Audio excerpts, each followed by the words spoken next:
One of my favorite movies is Catch Me If You Can.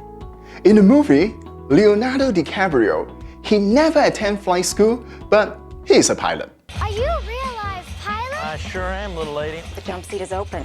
It's been a while since I've done this. Which one's the jump seat again? He never attended law school, but he is a lawyer. This is irrefutable evidence that the defendant is lying. He never attended medical school, but he is a doctor. He's a kid. That's why he doesn't have a record. 30 milligrams of codeine every 4 hours. Do you concur? I concur. Dr. Harris, Yes? do you concur? Concur with what, sir? Just like any classic movie plot, if there is a bad guy, there will be a good guy. And in this case, Tom Hanks is the good guy, as an FBI agent trying to chase after Leonardo because he just cashed over $2 million using forged checks. This would be around $70 million nowadays. But what really fascinating me about this movie, it's based on a true story of Frank Abagnale and in 1970s. Fast forward about 40 years right now, using a fake check to fool a banking system seems like a little bit old-fashioned. With the explosion of data and technologies, all the scammers are using a much more sophisticated approach to fool you. That means if we are not raising the bar to fight against it, we will just become the victim of being scammed.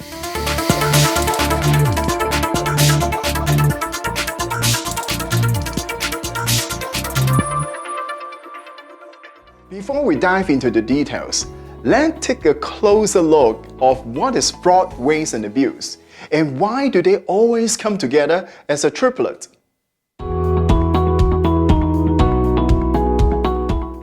In our society, we define laws to govern and make sure the people living in a regulated and safety community.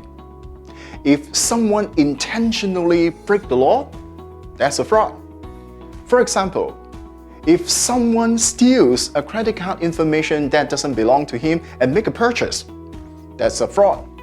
If a doctor charges an insurance company for a service that he never provided to his patient, that's a fraud. If there is a rule but someone knowingly breaks it, that's a fraud.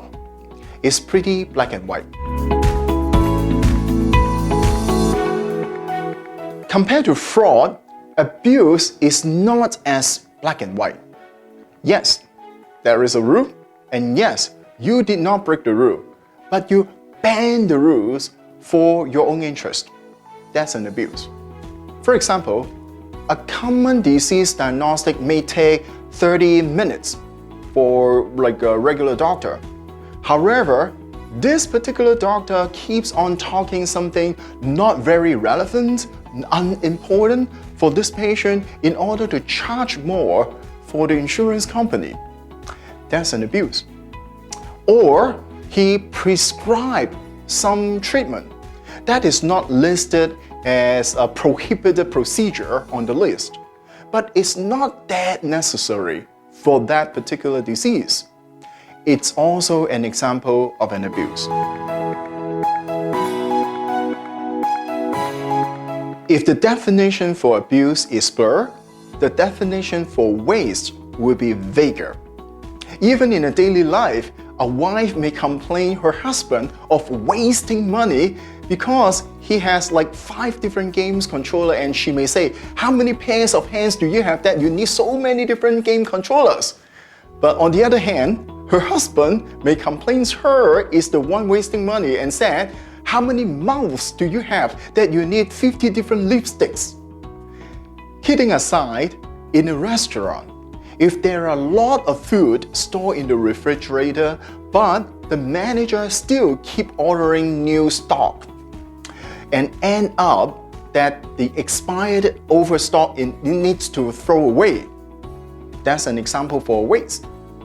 And for the same token, in a hospital, in a poor hospital layout, which makes the lab employee, to walk extra mile just to bring the specimen from one room to another room. That's another example of waste.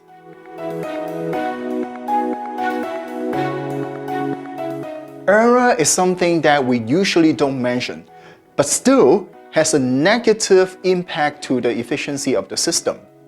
It is unintentional mistake, such as a typo of someone's name in the data entry process.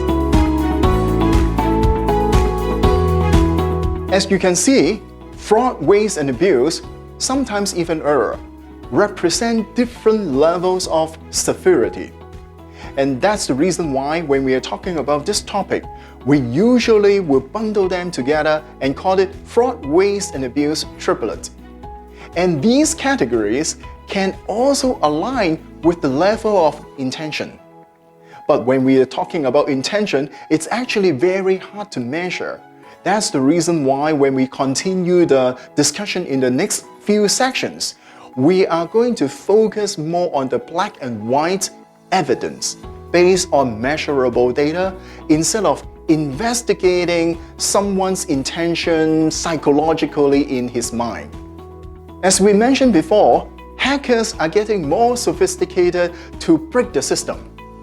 And if we are just staying here and use the old way to counteract it, it will just lead us to failure. When Forbes did a survey asking different organizations about what kind of data and analytics techniques they are going to employ to fight fraud, they find out that abnormality detection and different kinds of approach has already been used right now. But what really interesting is AI and machine learning. It's not very popular right now, but they have the highest adoption rate in the next 2 years. And that's the reason why for this video series, I'm going to walk through with you some practical AI and machine learning method and see how are they going to be applied to fight fraud, waste, and abuse. Fraud can come with different kinds of format. You may have heard about there was a very big retail store, their database is being hacked and their customer information is sold in the black market. If an identity theft obtain that customer information and conduct the fraudulent activities, this kind of fraud costs about $1.7 billion yearly. And if your credit card information is exposed, someone got it and conduct an unauthorized transaction, this kind of credit card fraud, it's causing about $25 billion a year. The amount is pretty high, but wait until this last one, healthcare fraud. According to the National Healthcare Anti-Fraud Association, healthcare fraud costs about $68 billion a year. And there was actually a topic being investigated by a news channel and broadcasted a few years back. $60 billion in taxpayer dollars, Medicare payments sent out to addresses never checked. ABC's Jim Avila tonight going straight to those addresses on the hunt for your money. Making it too easy for thieves to steal a record $60 billion. An estimated 23,000 fake or bad addresses, like the address for this hamburger stand outside Dallas and this vacant lot west of Denver. We need to fix this problem. We can fix this problem. In this video, we have seen the background, what is that, and the impact of fraud, waste, and abuse. And in the next few videos of this 6-part series, I'm going to introduce you a practical example with tangible result by using open data sets, which you can obtain it from the internet freely and see how AI and machine learning can help you to fight fraud, waste, and abuse. If you like this video and want to know more in the future as the video released, please subscribe my channel here. Until then, see you next time.